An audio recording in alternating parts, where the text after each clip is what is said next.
10 minute revision দিয়ে নাও, তারপর কিন্তু পড়া ধরবো। এই তো সংবিধান চ্যাপ্টার। ও বাবা, সংবিধান আর আইন আলাদা? সংবিধানে আইন লেখা থাকে না? হ্যাঁ, আজকে আবার বল্টুদার ডেকেছে, মিছিলে যেতে হবে। ভারতীয় সংবিধানে কটা মৌলিক অধিকার আছে?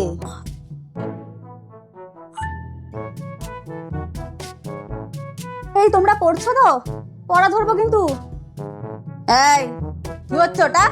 চোখ নিজের খাতার দিকে থাকবে। চোখ যদি নিজের খাতার থেকে পরের খাতার দিকে গেছে, চোখ কিন্তু একদম উপরে নেব। Shall I compare thee to the summer's day? দিটা আবার কি? ডবলি এই শর্মিলা দি না সত্যি দা বানানো জানে না। আচ্ছা, ওটা দি হবে না কিন্তু, হ্যাঁ একটা ই কাটা যাবে, ওটা দা হবে। কি আমাকে আবার কোশ্চেন সেট করতে হবে? রূপসাদি অসুস্থ?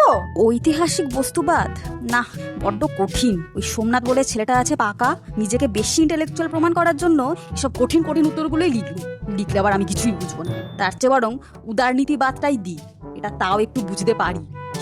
ও পল্টুদা, আমাকে এবার আইটি সেলের মেম্বারশিপটা দিয়ে দাও না গো। যা, আজকে তো বেল পড়ে গেল। আচ্ছা, কাল কিন্তু আমি পড়াটা ধরবো।